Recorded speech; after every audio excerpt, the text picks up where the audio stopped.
Richard Brandt. You Yeah. incredible buffoon. Shadows from the sun fall at different angles all the time based on your perspective. You can see it on Earth all the time. What an absolute nonsense. Will they spout next? I wonder. So it sounds like Richard Brandt is shit talking you. Is Yeah. that correct? So yeah, so this I was very fortunate to get a NASA troll reply to all 12 of my smoking guns. So I've got 12 Oh pictures. shit. I've got 12 pictures to show you of I finally got somebody to reply to my 12 smoking guns. So this is hilarious. This is a So gift. now yeah, so I told so Richard Brandt, this was his first comment, you incredible buffoon. It's all based on perspective. And I told him, I said, look, you didn't even watch my video because in my video, I told you that we cannot use perspective. We cannot use images where the sun is either in front of you or behind you because then, of course, that's perspective. So then I told Richard Brandt, I said, you didn't watch my video because then it's obviously not perspective. So then he made his second reply. Okay, here's the second reply. Who says it was even ground? Seriously, look at those photos. The ground is rough, uneven, disturbed, and rocky, and the shadows follow the topography. So he showed on the left of him. He used that as his second proof that the shadows are not parallel. So as you can see, the tree shadows on the hill makes the shadows take a different angle, Yeah. So he's using that as his proof. So that was my reply. I said, yeah, of course on the hill the shadows are going to make an angle, but on the flat ground all the shadows are parallel, Thanks for that. Your photo actually proves my point. When the camera is 90 degrees to the sunlight, then the shadows are all parallel on even ground. And that's what we're looking at is even ground, and the shadows should be parallel. Yeah. Okay, so this was the point number one, smoking gun number one. We discussed the uneven shadows. Now, point number two. This was the ladder jumping scene. Okay, this is his reply. Do you want to read it? Do you want me to read it? It's so hilarious, this guy's replies. Do you want me to give him a dorky accent? Yeah. You can't see where the astronaut's hands are from behind as he's on the ladder. But there's another angle where you can see how an astronaut's legs swing free while his hands are on the rails. What say you, Dr. Brazil? I try to give him a dorky ass voice. So here we go. You remember the ladder jumping scene, right? Where he jumps up, yeah, and his legs miss the ladder. He's dangling on the wire because his feet are not even on the ladder. So he said, but there's another angle where you can see how an astronaut's legs swing free while his hands are on there. Okay, what is this other angle he's talking about? Is there another footage of this same ladder jumping scene? No, there isn't. There's only one view of this ladder jumping scene. So what other angle? He says there's another angle where you can see it better. Yeah, right. Show me that other angle. Show me another video clip. Anyway, it's total nonsense. It's a false claim that there's another angle. I've looked at all the video clips. There's no other angles of this ladder jumping scene. So the verdict says Richard Brandt fell. Rasa to Richard. Shout out to Richard Brandt in the odd case that he's listening. He might see my channel after I repost this. Okay, yeah. So point number 3. All right. The antenna dropping scene. Oh my God. Okay, listen. You can read his reply here. Oh, as if the antenna can't be redirected by the astronauts in the module, or as if their motion is impossible without Earth's gravity. Just because this guy says so. Okay, it's it's I a added little that bit laugh, by the way. okay. So it's a little bit hard to understand some of his comments here, but I'm trying to understand. So I think what he's saying is that okay. So as you remember in the antenna flopping scene, that's what I call it, antenna flopping in the gravity. So as you see, the antenna flops and then it wiggles like that. So then he's saying that inside of the LEM, the astronauts had a manual control where they could control the angle of the antenna and they could make it appear like it's flopping. They're using the manual control to flop the antenna. So that I guess that's his response, is that somehow inside of the ship, Buzz Aldrin was holding the antenna director and like making it wiggle back and forth or something. I guess that's his reply or something. And then what? It's impossible to flop in gravity just because this guy says so. No, it's not just this guy says so. It's zero G is zero G. Every scientist knows that in space, things don't flop when there's no gravity to pull it down, So it's not just me saying so, it's science saying so. This thing can't flop. The thing about him moving the antenna, making it appear to flop, okay, yeah, maybe that's possible. But why would he be It makes okay, no guys, sense. I'm gonna make it appear to flop now. Oh, come on. That doesn't make any sense. Yeah, that's a Okay, okay. ridiculous excuse. Okay, how? So next, point number 4. Okay, you can read this one. You can see the astronaut moving his arm to steer the rover and the reflection on his visor. Oh, okay. The rover and the So this right. is So this is the Doom Buggy right, clip, right? right. And we said there's a mannequin driving the rover, right? And he says, no, it's not a mannequin. You can see the astronaut moving his arm to steer the rover in the reflection on his visor. Okay, fortunately, I understand what he's talking about. What he's talking about is a separate video clip. So there's several video clips of them supposedly on the rover. One of them is called the Grand Prix video clip. This is where you see the dust coming off of the wheels. So that's the video clip I'm talking about. There's a mannequin in the rover on the Grand Prix video, and he's giving reference to another video. This is the video scene where they're sitting in the rover as it's driving. And he says, oh, there's a scene where the camera is seeing the visor of the other astronaut, and then you can see the driver moves his arm in the reflection on the visor. Yes, but that's a completely separate video. It has nothing to do with what I'm talking about. I'm talking about the Grand Prix scene, right, where there's a mannequin sitting in there. And then on the other scene, they actually did have real astronauts dressed up in spacesuits on the rover. So he's giving reference to the totally the wrong scene. You could understand my point. He's obfuscating. He's just avoiding my question. It sounds like a reach. It sounds like Richard Brandt is doing the old reach around. He's obfuscating. he Yeah. I'm asking about the Grand Prix video. Why does it look like a mannequin? And he gives reference to a completely unrelated another video. What does that have to do with what I'm asking? Nothing. Okay. Yeah. So next, here's point number 5. Oh, okay. So you remember this scene where the shadows are too long. Let me read his thing. More nonsense with the shadows. When Neil and Buzz are standing side by side, their shadows are the same length. Just before these guys freeze frame the video, he's talking about me. I'm these guys.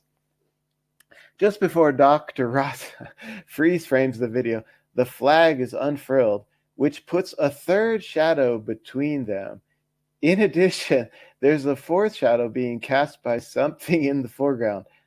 Then they freeze frame just 1 second after one of the astronauts move off to the side, and they want you to think that the shadow is all Buzz, even though the flag shadow is also in there somewhere. Okay, so and then he gives a picture to explain what he's talking about. So he on the picture on the left, he's got a thruster. There's the LEM thruster, and then something, it looks like a black shadow there on the ground, right? Can you see where he's got his red arrows? Yeah. So what he's saying is that there's something else casting a shadow there, and then when the Buzz moves to the right, his shadow and the whatever is casting that other shadow kind of converge into the same shadow. But that has nothing to do with my point. Okay? There's nothing to do with my point. You look at the length of Neil Armstrong's shadow and you look at the length of Buzz Aldrin's shadow. You look at from where the shadow begins where their feet are touching the ground and the top of their head where the shadow ends. And you measure the distance. Match at all. Yeah. No, they don't match at all. So again, I don't even. He's trying to claim that that this other shadow is somehow adding to Buzz Aldrin's shadow or something. Yeah. But still, you can see Buzz Aldrin's shadow. You can see Buzz's head. You can see Buzz's feet. It's not has nothing to do with the flag. It has to do with the length of his shadow. Yeah. And the reason that his shadow is longer is because he's standing closer to the stage light. It's very clear. His attempt was feeble. Another fail, Richard Brandt. Another fail, Richard Brandt. This. Yeah. He's part of the failarmy.com movement. Okay, you can read number 6 now. Oh, the old wires claim, as if you won't spring to your feet differently in 1/6 of Earth's gravity with a big pack on your back, changing your center of gravity. I'm kind of disappointed he didn't claim the radio antenna was the wire, supposedly pulling him up. Okay, so yeah, the 1/6. Okay, so so we did this thing, we did, there's so many videos of them being pulled up by strings. And we did on the 12 Smoking Guns, we did a very detailed analysis of how he's pulled up, and they pretend that the other astronaut is helping him up, but the other astronaut's not even touching him, right? So, and again, their excuse is going to be 1/6 gravity makes things look weird, and it makes the center of gravity is off because of the backpack, blah, blah, blah. So that's why, no, the guy is on his knees, and then all of a sudden he's pulled up and yanked up and springs up. It doesn't matter what, even if you're 1/5 or 1/8 gravity or 1/10 gravity, you can't just spring up unless an external force is acting upon you, right? Gravity only goes in one direction. Doesn't matter how weak it is. There has to be an external force to spring you up, and it's so anyway. Yeah, Richard Brandt, you gotta step up your game, buddy. Well, yeah, you gotta try harder here. Your quote unquote rebuttals are failing terribly. Big time. Dr. Roz is making mincemeat out of you, buddy. Oh, okay. Now he comes to the the photoshopped. Okay, let's see. You want to read this one? Proof of Photoshop, which wasn't invented until 15 years after the last Apollo mission. And he's going to use as evidence pictures from the Internet Archive. Quote unquote. Instead of official NASA photos. And the original negatives of all the Apollo photographs still exist. You could just go to the original negative and examine them. In fact, there's a recent book of high-definition scans of the original negatives. And then he provides a link to NASA webpage. ApolloRemastered.com. A That NASA is webpage. hilarious.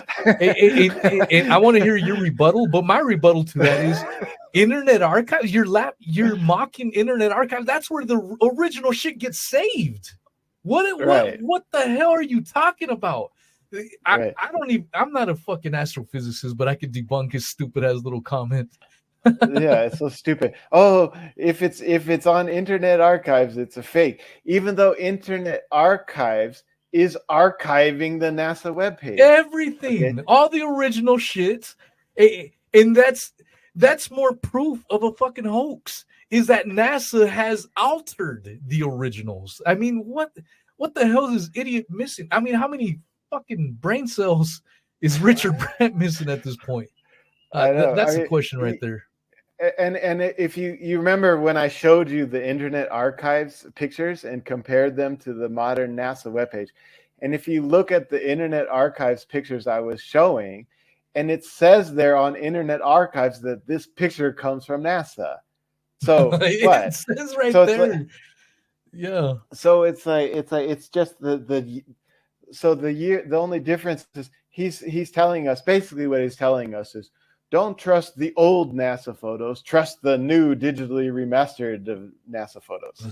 That's basically what he's telling us. Yeah, that's exactly what he's saying. Like, you know, don't go with the original version. You got to get the new AI versions of it. And then if this Dr. Rasa Vihari guy is using Internet Archives, it's just a source of misinformation, right? You can't trust that. Yeah, that's pathetic. That was another pathetic rebuttal. All right. So this is his reply to the hammer banging on the rock scene. Yeah. Maybe it's the vibrations traveling up the suit. Oh, you think? That's really his fucking quote. I didn't. So it's kind of so he at least had the dignity to listen to the entire thing I said, because in there I said the NASA apologist will claim that the vibrations are traveling through the suit, and he says, "Oh yeah, they're traveling through the suit, don't you think?" That he's just saying. So basically, he's just repeating. There's no rebuttal. He's just repeating. He's repeating the rebuttal, which I already predicted he was going to repeat. You know, and I already debunked his rebuttal. It's not, you can't get vibrations in a soft suit. You can only get vibrations in a solid object, right? Yeah. So anyway, fail again. Number 9. All right, Richard Brandt says the original unedited tapes always show the appropriate delay in response time. Also, during the clips this guy shares, this guy meaning Dr. Raza, Mission Control is often asking a multi-part question, so we don't know how much of it the astronaut heard before he sent his response. Debunk that, Dr. Raza. Yeah. So actually, this is a big subject on the American Moon movie and the American Moon webpage, where they're talking about which were the original unedited tapes, right? So basically, American Moon, he did the same thing I did, where he was looking for what are the originals. Same thing when I went to Internet Archives to find the originals, and then compare the originals to today. And this is what we call the kid is caught with the hand in the cookie jar, because if you can catch them releasing modern things which are different from the things they released in the past, then it's automatic guilt, right? So where is this? The original unedited tapes always show the appropriate delay. Okay, where are these? No, I was using original unedited clips. You know, this is the spacecraft films. These are the original unedited ones, and I'm not editing it. I'm just sending it back. I'm just playing it back the way it originally was. It's the modern clips that you find on the Apollo Lunar Surface Journal that have been edited And you can actually prove that, because of the release date. When were the original ones released and when were the modern ones released? It's very clear proof of them editing it in order to insert the proper delays. It's preposterous. And for these guys to think that they can rebut the debunking, we're seeing clearly here this guy's trying hard. You got to give him an E for effort, but he's failing every goddamn time. Yeah. All right, let's go on to number 10. Oh, for fuck's sake. He's getting a little irritated at this point. Yeah. Oh, for fuck's sakes. A blurry out of focus shot taken from a greater distance. And he's surprised the sun's glare reflection on the visor looks bigger? We don't even know what time of day that ISS footage was shot or the angle of the sun. How convenient. Yeah, so here we're talking about point number 10 was the reflection of the sun in the astronaut's visor. And I'm comparing ISS footage to the NASA Apollo, the reflection on the visor. So the thing is this, what is his excuse really here is that depends on the time of day, the angle of the sun. But I covered that. I told you, I said, the reason that I use this particular image is because the angle of the sun is the same in both images, because we know a curved surface, the visor is curved.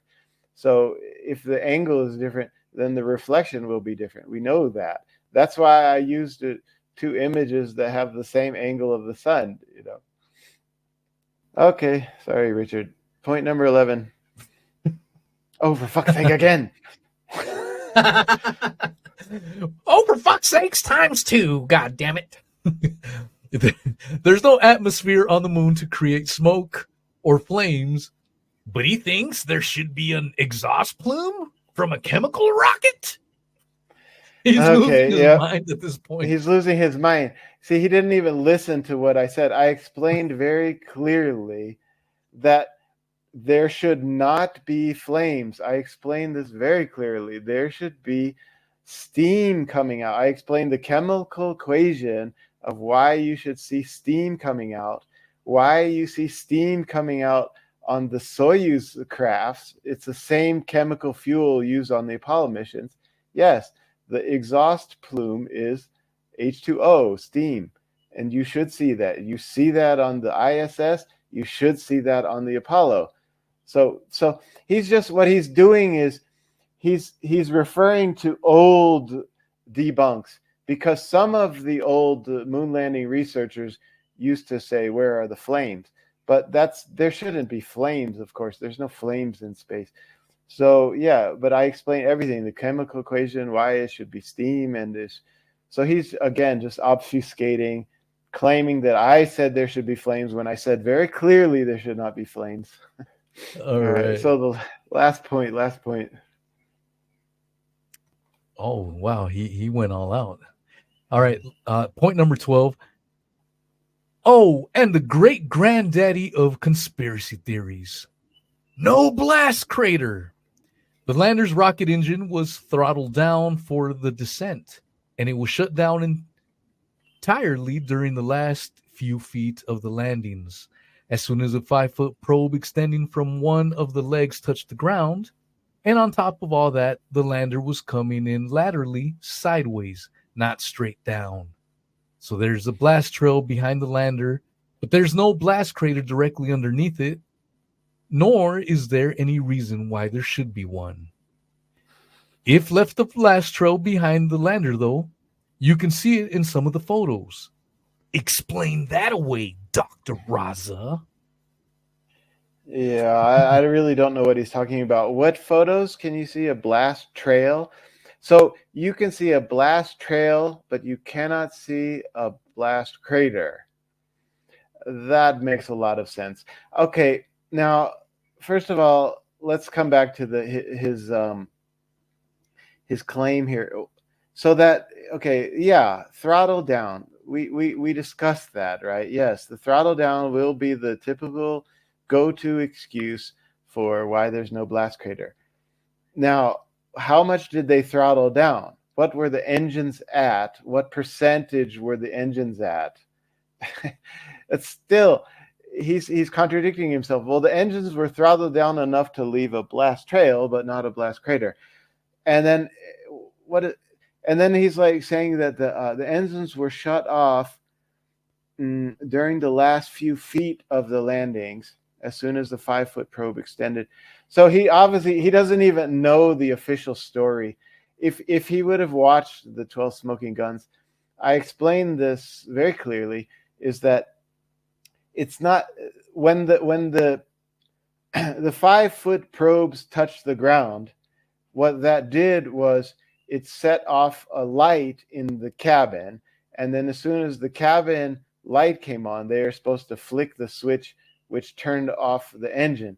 So there's going to be, some delay between when the probes hit the ground and when they flick off the switch to turn off the engine. And there's long discussions about at what height did they flick off the turn off engine switch.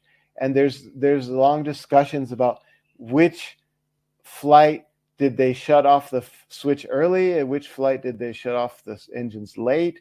And that depends on whether they had a hard landing or a soft landing, and which flights had the hardest landings and which flights had the softest landings.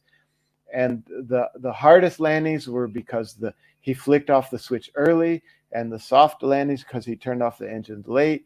So it's not just a simple like, oh, the probe touched the ground. He doesn't even know the official story. I know the official story much better than him, because we can talk about which flight shut off the engine at which time. And it's not that every flight was 5 feet above the ground. There was some of the flights where they didn't even shut off the engines until they basically already landed, So it's not just a simple, oh, they turned off the engine, that's why there's no blast crater. No, it's his whole argument is contradicting itself in so many ways. How you can see a blast trail but not a blast crater.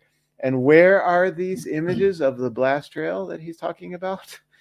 So there's a blast trail. Yeah. But anyway, he's kind of desperate to at this point, and well, it's yeah, the end of it must and be you the can end of see the it day by for him. yeah.